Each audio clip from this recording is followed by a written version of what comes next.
Week 3 of History of Rock Part 2 is going to be devoted to rock music in the second half of the 1970s. So as we begin this discussion of rock music in the second half of the 1970s, let's review sort of how we got here. Remember that one of the arguments that I've been making in the videos and that I make in my textbook is that you can really see rock music from late psychedelia, maybe even from the mid-60s, but certainly late psychedelia, 66 through 69, connecting up with music in the rock music in the 70s, and as I will argue this week, continue to the end of the decade. I make that point because a lot of times people want to chunk it into three sort of very separate things, sort of the way we've done with the videos, but without the argument that they're really all connected in a certain kind of way according to certain kinds of ideas. So that psychedelia is seen as one kind of thing, rock music from the first half of the decade is seen as one kind of thing, and rock music from the second half of the decade is seen as yet a third thing again. And I think they're all grouped together, and there's a kind of a pattern that holds them together. Remember that at the end of the 60s and psychedelia, we got rock music getting increasingly ambitious and blending together a number of different kinds of styles, experimenting with blending different kind of styles into rock music without any of those particular stylistic blends becoming patented or characteristic. So a group could bring in any kind of influence, and it didn't become a particular stylistic marker that if you brought country music in, all of a sudden you became country rock or something like that. You just used it. It was a kind of a wild experimental period. As we go into the beginning of the 1970s, remember that I talked about the Pink Floyd album Dark Side of the Moon and the image on the front of that album, which is a prism and white light going through one end and all the different colors going through the other end of it. And the idea there being that the white light is almost like the psychedelia coming out of the late 60s, and the different colored lights are like the different styles, the specialty styles that begin to develop in the early 1970s. So we talked about country rock and blues rock and progressive rock and singer-songwriter and jazz rock. All of these things that had been part of a kind of stylistic soup in the late 60s now become kind of specialized kinds of styles, and so we talked about that. What happens in the second half of the 70s is that what had been a kind of stylistic separation and specialization starts now to consolidate again, so that features from various kinds of styles from the first half of the decade now start to become recombined at the end. So you see a kind of exploration, a kind of a specialization, and a kind of consolidation that occurs. What holds all this music is something that I call the hippie aesthetic, and the idea that this is music that is all driven by the idea that rock music should be as good as it can be, that rock musicians are artists who have a responsibility to push the music forward, to push the envelope, to always do something new, something different, to explore new things, never to repeat themselves unduly or too much. And to be the most professional kinds of musicians they can be.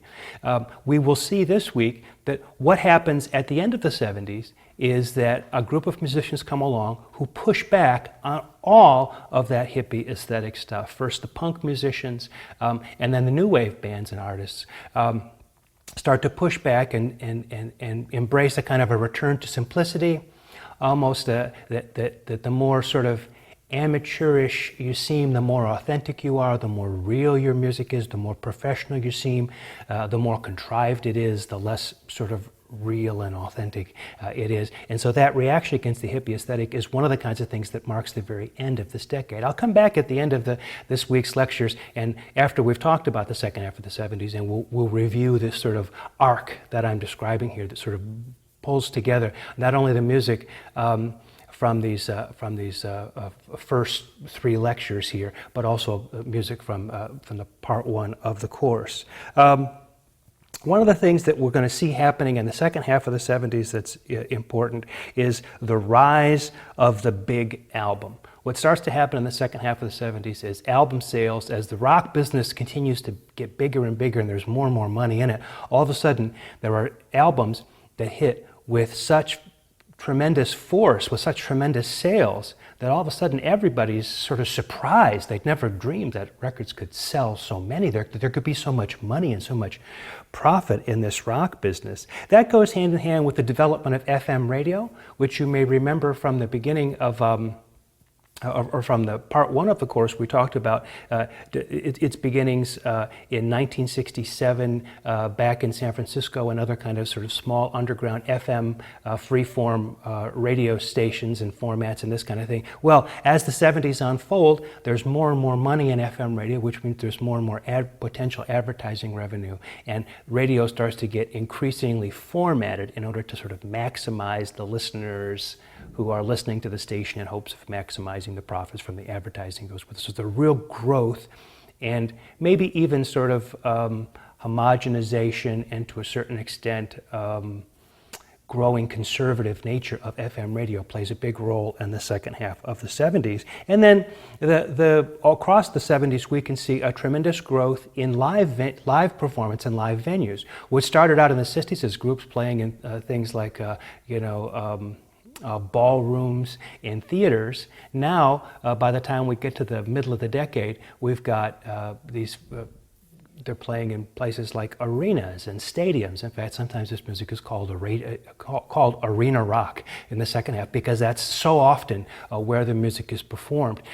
What that means is that in cities all across the country, now there are specialized places where people come and play. There are specialized promoters who do these kinds of gigs. A circuit develops and people sort of go through that as they tour. There are special companies that arise for sound, special companies that arise for lights that go with the groups as they go, and it just becomes a much increasingly sophisticated kind of business. So the bottom line in all of this, whether we're talking about the sales of records or FM radio or live venues and live concerts, is just the growth of the business and more money, more and more profit available in it. Some people would say that this leads to a kind of a degeneration of rock music in the second half of the 70s. That because there's so much money in it, and because there's money in it, it means that corporations that had not previously been involved with music are investing in music companies so that they can take advantage of turning a quick profit in the music business.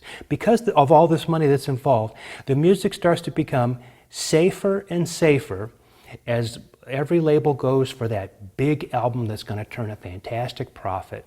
Radio becomes more and more constrained.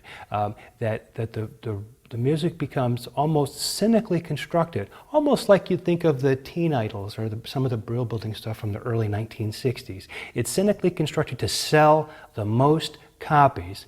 And people who believe that, I'm just saying that's one point of view. That's not the way I'm teaching it, but that's one point of view.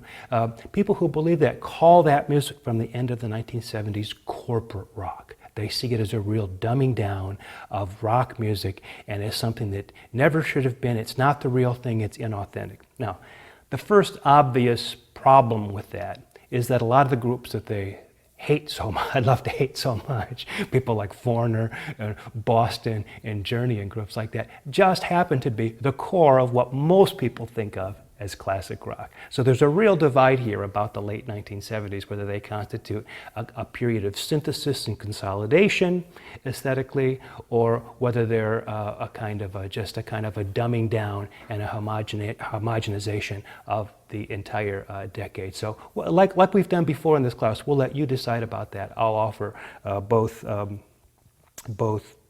explanations or present both cases to you. So let's get rolling here. Let's talk a little bit more about some of the specific features of mainstream rock 1975 to 1980.